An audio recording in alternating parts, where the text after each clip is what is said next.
inscribed in the scrolls of the past. I am the tale that's meant to last. Kingdoms and empires rise and fall. I am the keeper of it all.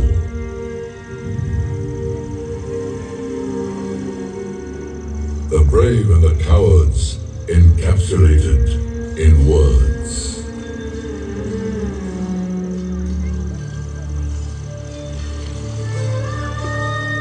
The rise of dynasties and their fall.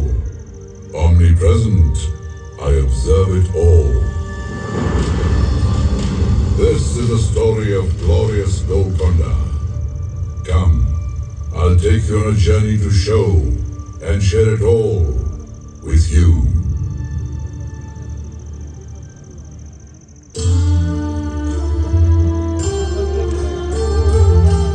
Fort Golkonda. The name is interesting, just like its rich history. Golkonda, which means Shepherd's Hill in Telugu, inspired the name Golkonda.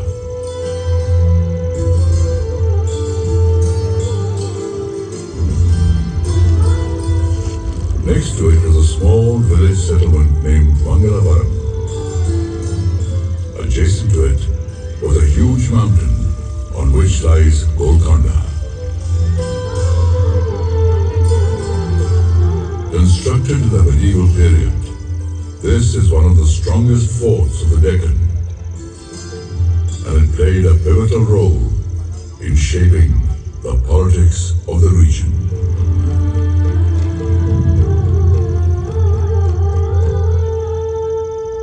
In the 12th century, present-day Telangana used to be known as Teling. Orugalu was its capital. It was ruled by the Kakatiya dynasty. Back then, Golkonda was under the reign of these Kakatiya kings. Kakatiyas were the indigenous Hindu rulers and were very powerful in that era.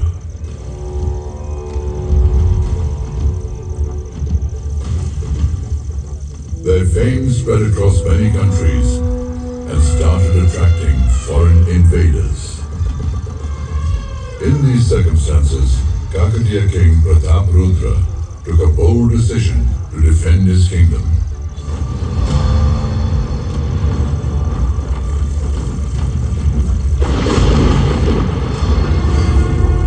I, Kakatiya King Pratap Rudra,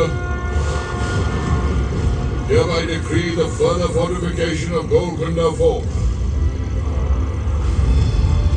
After fortification, this fort will undoubtedly keep us safe from attacks on the Devagiri side,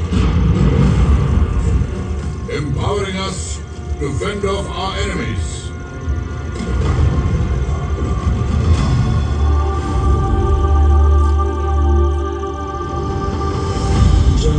से बड़ी है जंग की तैयारी एकजुट रहेंगे तो पड़ेंगे हम भारी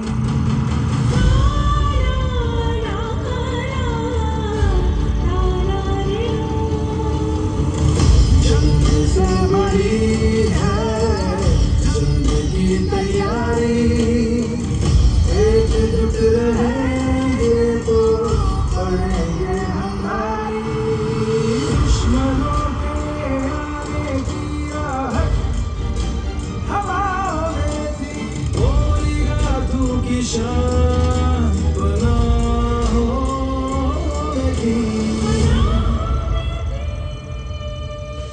राजा ने किया एक फरमान जारी गोलकोंडा बनेगा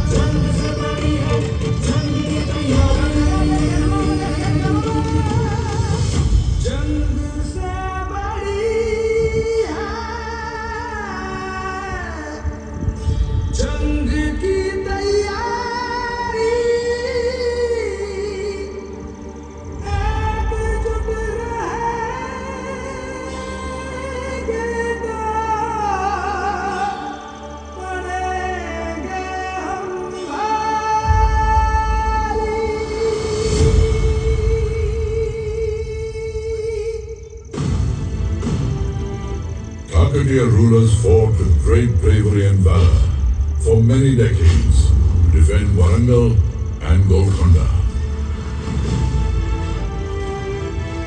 At the end of the Kakatiya kingdom, brave native rulers like Musunuri Pralyanayak fought courageously and drove the invaders from his kingdom.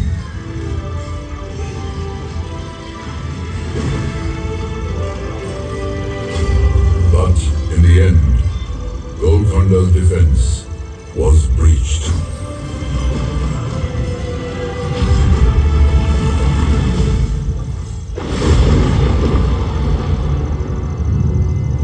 Time took a momentous turn.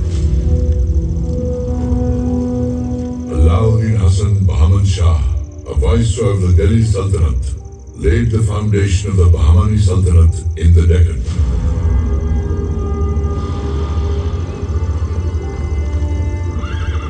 Bahman Shah marched towards Golkonda with the dream of conquering Warangal.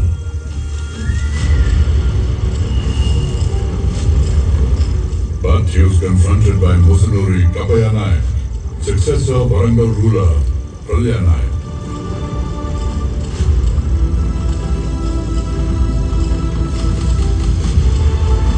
Fighting with great valor and bravery, he drove away the invaders from Golkonda and once again took possession of the fort.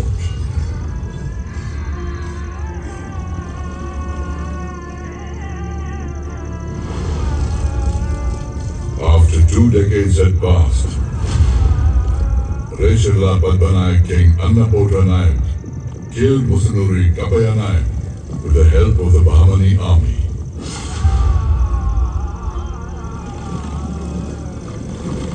After this, Bahmani King Muhammad Shah annexed Warangal along with Golkonda. Thus, the dominance of the Hindu rulers in Golkonda and Warangal was ended.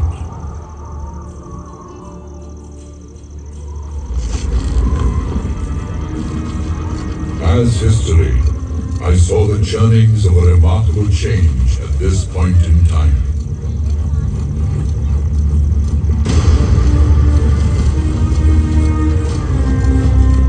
The 14th Bahmani King Muhammad Shah's royal court is giving a warm welcome to Quli Qutub Shah from the Persian city of Hamdan.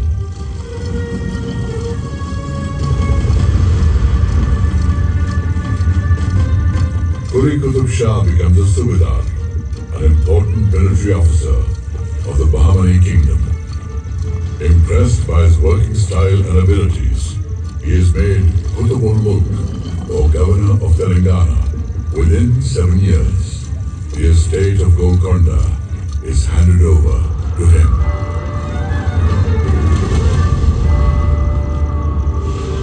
Golkonda etches a new signature on the pages of time.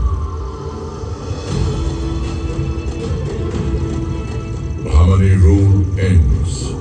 Quli Qutub Shah proclaims himself the Sultan of Golkonda.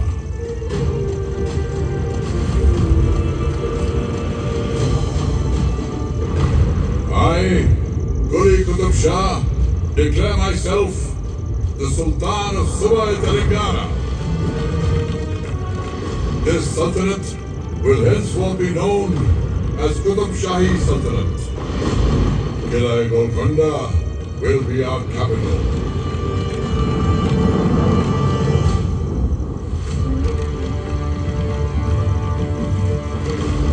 With Sultan Quli Qutubul Mulk, the foundation of the Qutub Shahi Sultanate was laid in Telangana. Sultan Quli made Golkonda his capital, beautified the fort, and named it Muhammad Nagar.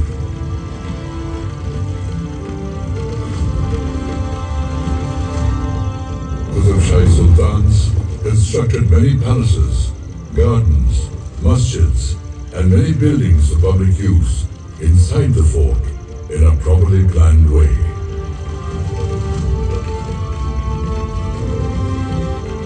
Spread over a radius of 7 kilometers, The fort has 8 gates. Ahead of the entrance gate, Bala Hisar, is the Diwan-e Khas and the court. Beyond that lies the Sultan's residence and the Queen's palace.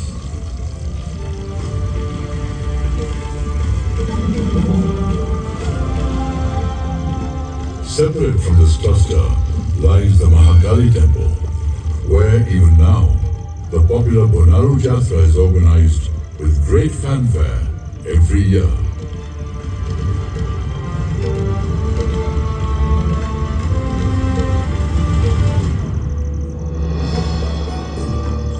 After Sultan Quli, his third son, Jamshed Quli Qutub Shah, became the Sultan.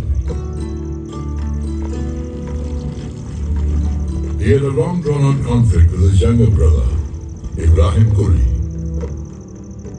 who had to take refuge under the Ramrai of the Vijayanagar Empire.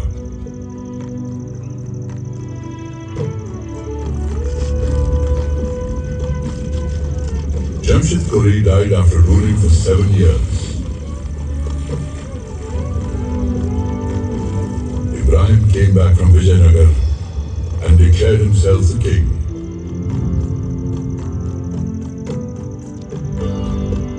A lake was constructed during his reign. The lake was named Hussain Sagar after his son-in-law and the renowned Sufi saint Hussain Shah Wali. Ibrahim Quli started the expansion of Golkonda beyond Musi River, and his son Sultan Muhammad Quli completed this expansion.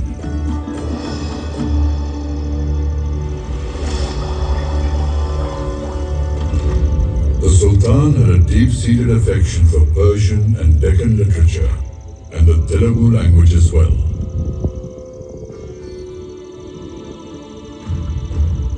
He was the first ruler to patronize Telugu education in Golkonda. Telugu poets Adanki Gangadhar Kavi, Kandukuri Rudra Kavi, and many other Telugu poets recited poems in his royal court. He appointed Adanki Gangadhar Kavi as the Telugu poet laureate of his court. In Telugu literature, Sultan Ibrahim is known as Maliki Bharam. Renowned Telugu writer Kandukuri Rudra Kavi was awakening the conscience of society through his writings.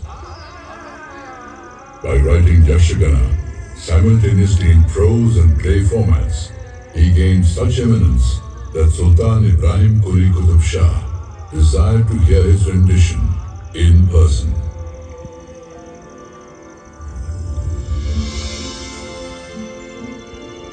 Ibrahim Quli was blessed with a son named Muhammad Quli. In his young years, Muhammad Quli met Bhagmati of Chincharan village, which is across the Musi River. Both of them fell deeply in love.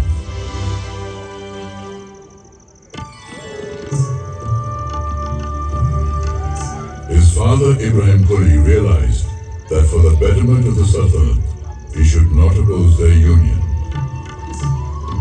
So Bhagmati and Muhammad Quli were united forever.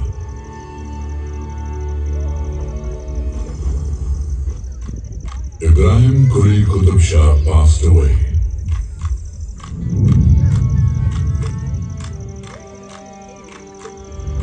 His heir, Muhammad Quli Qutub Shah, became the Sultan of Golkonda when he was only 14 years old. Muhammad Quli used to write Urdu poems. He became the first Urdu poet whose poems were published as a collection by the name Quliyat.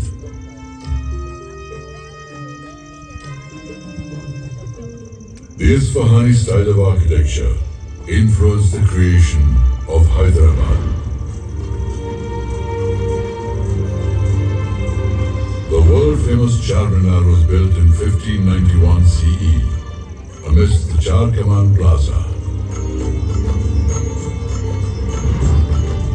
beautified the city with 11 beautiful gardens and named the city Bhavnagar.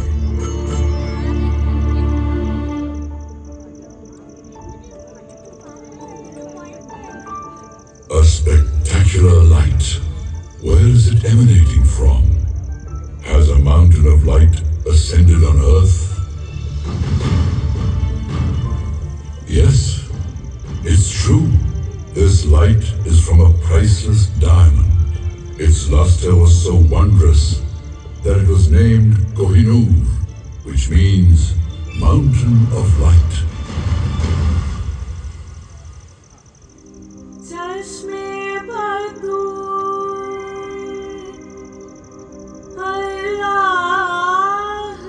का नूर शामिल उसमें ज़रूर है.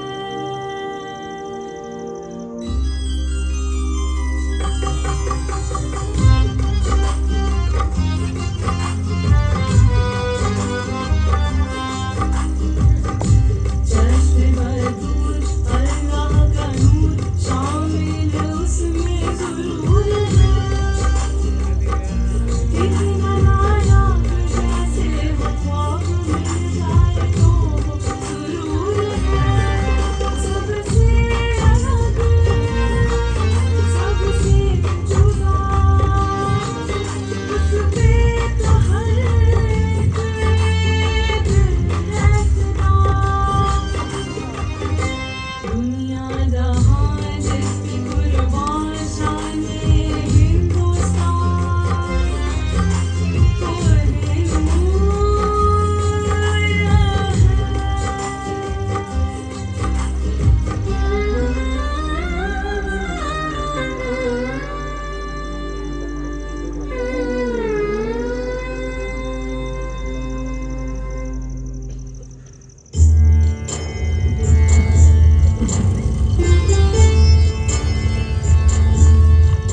Anointed Sultan after Muhammad Quli, his son-in-law, Muhammad Qutb Shah. Makkah Masjid was planned during his reign. Under the rule of Sultan Abdullah Qutb Shah, son of Muhammad Qutb Shah and Hayat Bakshi Begum, the Telugu kingdom expanded all the way from Ganjam in the north to Chennai in the south.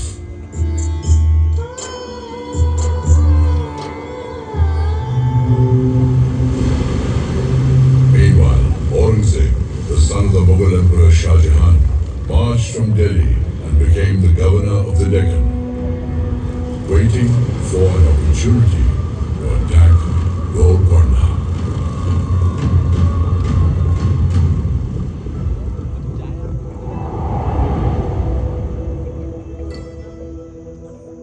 Defeated by force, Aurangzeb resorted to deceit. One of Sultan Abdullah Qutb Shah's trusted men betrayed him. Aurangzeb captured Sultan Abdullah Qutb Shah and made him a prisoner in his own fort.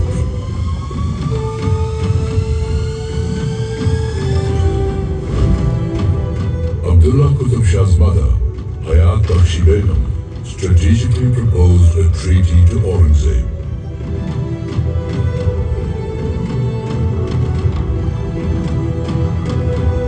In return for freedom from captivity and continuing his rule over Golkonda, Abdullah Qutb Shah gave Aurangzeb's son, Muhammad Sultan, the estate of Ramgir and also accepted him as his son-in-law.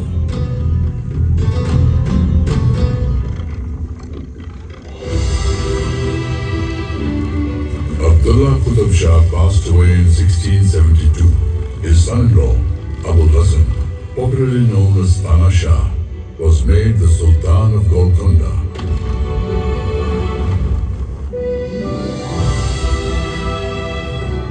Abul Hasan appointed able Hindu ministers to important posts in the government.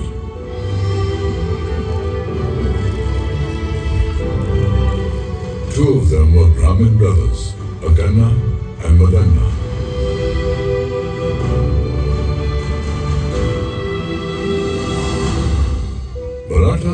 Chhatrapati Shivaji Maharaj visited Golkonda twice during the reign of Abul Hasan.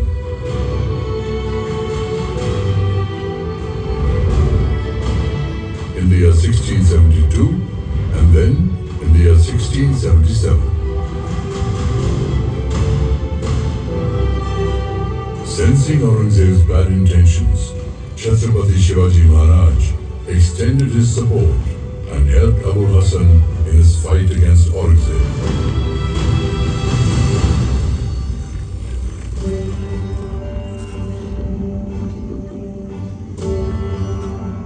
Sultan Abul Hasan communicated directly with his people. One day, Sultan reached Kuchibudi village in the Krishna region. The villagers welcomed him by performing their traditional dance. The Sultan was overjoyed and named the dance Kuchibudi.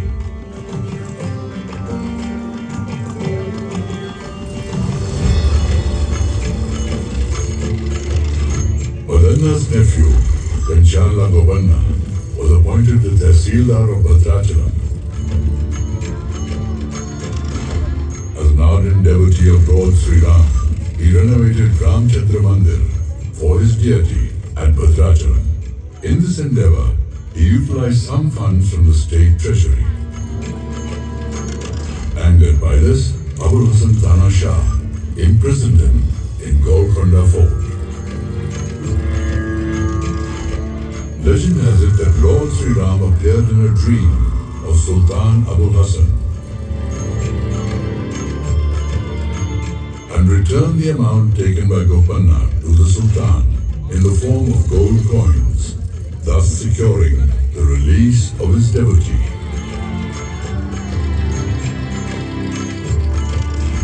Since then, Kanchala Gopanna has become famous as Bhakta Ramadasu. This unique story of devotion to Lord Ram is now part of the folklore in southern India.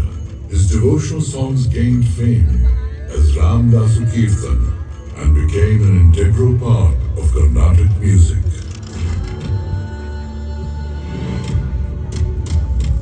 The fact that Abul Hasan Tana Shah was helping Bijapur fight the Mughals and was also appointing many Hindu ministers was enough to enrage the Mughal Emperor Aurangzeb. He sent the Mughal army to Golkonda, led by his son. After 8 months of fierce battles, his army managed to enter the fort deceitfully. The treasury of Golkonda was looted. The Hindu ministers Madanna and Akanna were beheaded. Not only this, Abul Hasan Tana Shah was imprisoned in Kala Mahal of Daulatabad's fort. He died in jail. And with this, the Qutub Shahi dynasty came to an end. Aurangzeb appointed Asaf Jahi as the Subadar of Golkonda, who went on to rule Hyderabad independently by the name of Nizam-ul-Mulk.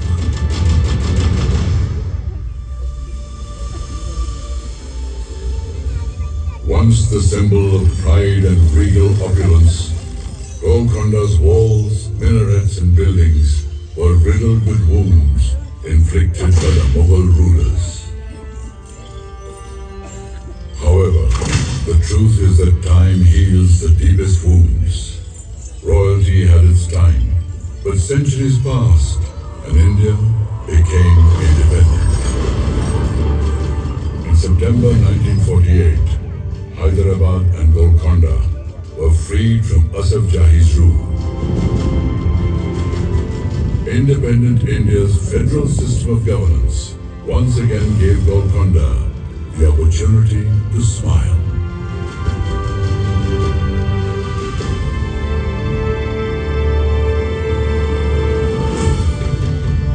From the high ramparts of time and history, I am gazing upon Golkonda. Looking from the pages of the past, once again I see a smiling Golkonda, whose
संग नहीं, एक रंग नहीं, तेरे सीने में जो उभर निकलते हैं वो